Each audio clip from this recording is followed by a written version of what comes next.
Good morning সবাইকে। এখন আমাদের সকাল 10:30 বাজে। আজকে আমার জব নাই, বাট মাসাল্লাহ সেকেন্ড রোজা চলতেছে, দ্বিতীয় রোজা আজকে আমাদের। তো এই জন্য আমি ভাবতেছি যে টুকটাক একটু রান্না করে ফেলি। তেমন কিছু করব না, ফ্রিজে অনেক খাবার আছে গতকালকে থেকে, কিন্তু তারপরেও ভাবলাম যে এই বাঁধাকপিটা ভাজি করে ফেলি। কারণ এটা অনেক দিন হয়েছে, অর্ধেক ভাজি করে খেয়েছিলাম আর অর্ধেক ফ্রিজে অনেক দিন ছিল, তো নষ্ট হয়ে যাবে, সেজন্য আমি আজকে ভাজিটা করে ফেলবো। তো বাঁধাকপি ভাজির জন্য আমি এখানে পেঁয়াজ, কাঁচামরিচ কেটে নিয়েছি, তারপরে ধনেপাতা, টমেটো, তারপরে একটু হলুদ লাগবে, লবণ লাগবে, সেজন্য এটা নিয়ে নিলাম। আর এখানে আমি পাঙ্গাস মাছ এক টুকরা ছিল, তো ভাবলাম যে এক টুকরা মাছ রেখে লাভকে, এটা বাঁধাকপি ভাজিতে দিয়ে দিব। তো এই জন্য এই পাঙ্গাস মাছটাকে আমি একটু ভেজে নিব হলুদ দিয়ে, তাহলে কি হবে, ভাজির সাথে ভালো লাগবে খেতে। তো দুই চুলায় আমি দুইটা ফ্রাই প্যান বসাই দিচ্ছি, এটাতে দিব পাঙ্গাস মাছ আর এটাতে আমি বাঁধাকপি ভাজিটা করব। তো তো পাঙ্গাস মাছের জন্য সামান্য একটু তেল গরম করে নিচ্ছি।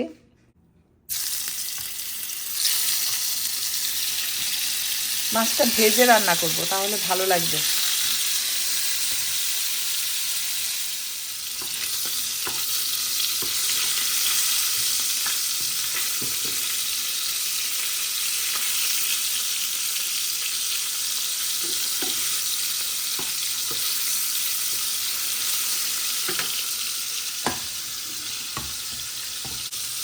এখানে আমি এখন বাঁধাকপির জন্য পেঁয়াজ, কাঁচামরিচগুলো দিয়ে দিচ্ছি।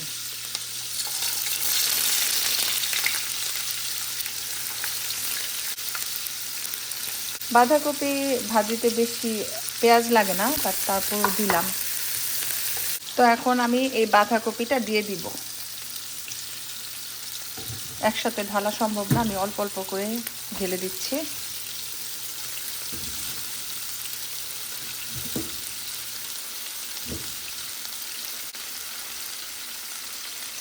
মনে হচ্ছে না অনেকগুলা, কিন্তু যখন ভাজিটা হয়ে যাবে একদম অল্প হয়ে যাবে। পরিমাণ মতো লবণ দিয়ে দিই। লবণ তো চেক করতে পারবো না যেহেতু রোজা, বাট আন্দাজে দিয়ে দিলাম। তো মরিচও দিয়ে দিই, কালারটা সুন্দর আসবে। ধনে টু, তো হলুদ, মরিচ আর ধনে দিয়ে দিলাম অল্প অল্প করে। এখন আমি এটাকে ঢেকে দেব।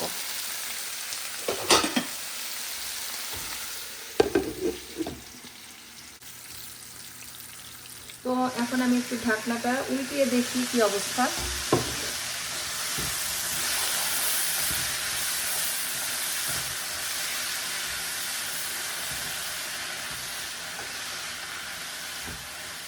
নরম হয়ে গেছে। তো বেশি নরম হওয়ার আগেই আমি এখন মাছগুলো দিয়ে দিব।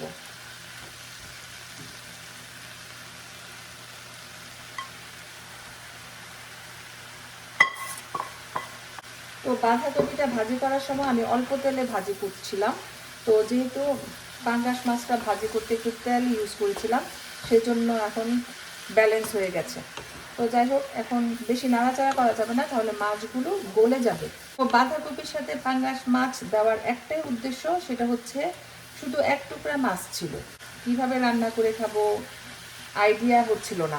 এক টুকরা মাছ রান্নাও করা যায় না, আবার ভাজি করলেও মানে ঠিক মতো খাওয়া হবে না, মানে এক টুকরা মাছ আর কি খাবো ভাজি করে। সেই জন্য বাঁধাকপির সাথে আমি মাছটা দিয়ে দিলাম।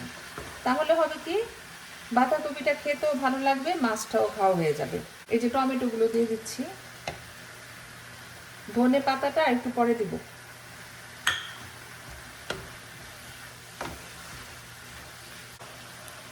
এখন আর ঢাকবো না, ঢাকলে পানি উঠবে আর বাঁধাকপিটা বেশি গলে যাবে। কারণ এই বাঁধাকপিটা হচ্ছে আপনার অনেক নরম টাইপের একটা বাঁধাকপি। তো এখন আমি ধনে পাতাগুলো দিয়ে দিচ্ছি। এবারে ধনে পাতাগুলো অনেক ফ্রেশ ছিল, যেহেতু এখন রমজান মাস, সেজন্য বাজারে এখন ফ্রেশ ফ্রেশ ধনে পাতা পাওয়া যাচ্ছে। তো আজকের ইফতারিতে আমি বেশি কিছু রাখবো না, টুকটাক থাকবে। আর গতকালকে যে ইফতারি বানাইছিলাম ওখান থেকে কিছু খাবার বেঁচে গিয়েছিল, গতকালকের ইফতারিগুলা বের করে গরম করে নিব, সুন্দর মতোই হয়ে যাবে। 2-3-4টা আইটেম রাখবো, মোর দেন এনাফ। তো কথা বলতে বলতে এই যে বাঁধাকপিটা হয়ে গিয়েছে, দেখেন কত সুন্দর করে আমি বাঁধাকপি ভাজি করেছি পাঙ্গাস মাছ দিয়ে, সাথে আছে টমেটো, কাঁচামরিচ, ধনেপাতা। কেমন হয়েছে জানাবেন। তো গতকাল রাত্রে বুট ভিজাতে ভুলে গিয়েছিলাম, এখন পরিমাণ মতো বুট নিয়ে নিচ্ছি, ভিজিয়ে দিব।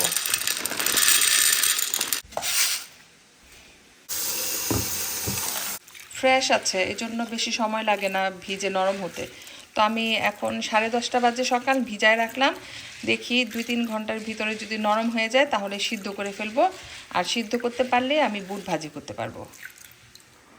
তো এখানে আমি বুট ভিজিয়ে রেখেছিলাম, মনে আছে যখন বাঁধাকপি ভাজিটা করছিলাম তখনই সেম টাইমে আমি বুট পানিতে ভিজিয়ে দিয়েছিলাম।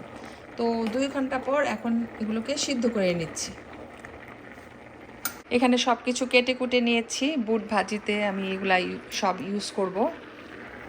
আমি একটু ওয়ারি ছিলাম যে হয়তো আজকে সারা দিন এটাকে ভিজায় রাখতে হবে, কিন্তু 2 ঘন্টা পরেই যখন চেক করেছি দেখি যে বুটগুলা হাত দিয়ে যখন আমি এরকম করে চাপ দিয়েছি নরম হয়ে গিয়েছিল, তখনই আমি সাথে সাথে ধুয়ে সিদ্ধ বসায় দিছি।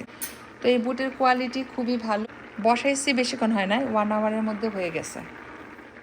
তো আমি যখন সকালের দিকে বাঁধাকপি ভাজি করছিলাম, হঠাৎ করে মনে পড়লো যে আমার তো একটু বুট ভিজানো উচিত ছিল রাতে। তো সাথে সাথে বাঁধাকপি ভাজি করার সময় বুটটাও ভিজিয়ে দিয়েছিলাম। 2 ঘন্টা পর এখন সিদ্ধ করে নিলাম, ঠিক মতো হয়েছে। তো এখন আমি বুট ভাজির জন্য সব কিছু এখানে রেডি করে নিয়েছি। এখানে আছে আলু, পেঁয়াজ আর রসুন, দিয়ে দিচ্ছি। সেট করে উঠছে। আলুটা এখন দিয়ে দিয়েছি একটাই কারণ, তাহলে ঠিক মতো সিদ্ধ হবে।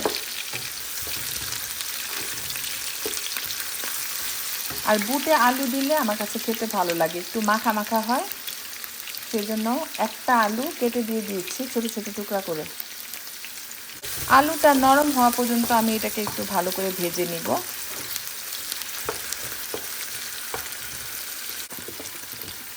লবণ দিয়ে দিচ্ছি। বুট সিদ্ধ করার সময়ও লবণ দিয়েছিলাম, সেজন্য লবণটা একটু কেয়ারফুলি দিতে হবে। আর রোজার মুখে কিন্তু লবণ চেক করা যায় না, সেটা আরেকটা প্রবলেম, বাট ইটস ওকে। তো আলুটা একটু নরম হোক, তারপর আমি বুট ঢেলে দিব, তারপরে বুটের উপরে আমি যা যা দেওয়ার সবই দিব। দেখবেন আলু নরম হয়ে গিয়েছে, এখন আমি বুটগুলো ঢেলে দিচ্ছি।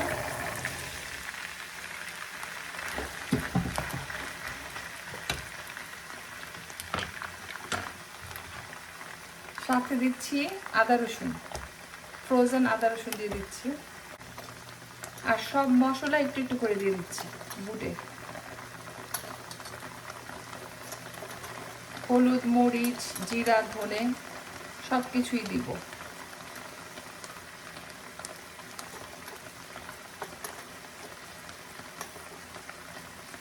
যে যেরকম ঝাল খেতে পছন্দ করেন অথবা যে যতটুকু ঘন করতে চান তার উপর ডিপেন্ড করে মশলা দেওয়াটা। তো তো বুট ভাজি ডিপেন্ড করে, এক একজন এক একভাবে করে। অনেকে কম মশলা দিয়ে ভাজি করে, আদা রসুন, হলুদ, মরিচ, জিরা, ধনে সব কিছু অল্প অল্প দেয়। আমি আবার একটু সব কিছু বেশি বেশি দিই, কারণ আমার কাছে বেশি বেশি মশলা দিয়ে ঘন করে বুট ভাজিটা করতে খুবই ভালো লাগে। আমারটা খেতে খেতে আমার নিজেরটাই ভালো লাগে। তো যাই হোক, এখন নেড়ে চেড়ে নিচ্ছি। কাঁচামরিচগুলো দিয়ে দিই। এখন আমি টমেটোগুলো দিয়ে দিচ্ছি। তো আমি এখন ঢাকনাটা উঠিয়ে নেড়ে চেড়ে দিই, তা না হলে পুড়ে যাবে। তো এই বুট ভাজি দিয়ে আজকে রান্নাবান্না আমি শেষ করে ফেলবো। No more cooking for today. সকালে করেছি বাঁধাকপি ভাজি আর এখন করলাম বুট ভাজি। ফ্রিজে গতকালকের পেঁয়াজু আছে, তারপরে আরও অনেক তরকারি আছে, ভাত আছে, তো সব কিছু মিলিয়ে ইনশাল্লাহ ইফতারিটা ভালোই হবে। তো এখন আমি ধনে পাতা দিয়ে দিচ্ছি। তো সব শেষে আমি একটু সরিষার তেল দিয়ে দিচ্ছি। সরিষার তেল দিলে অনেক সুন্দর একটা স্মেল আসবে বুট ভাজিতে।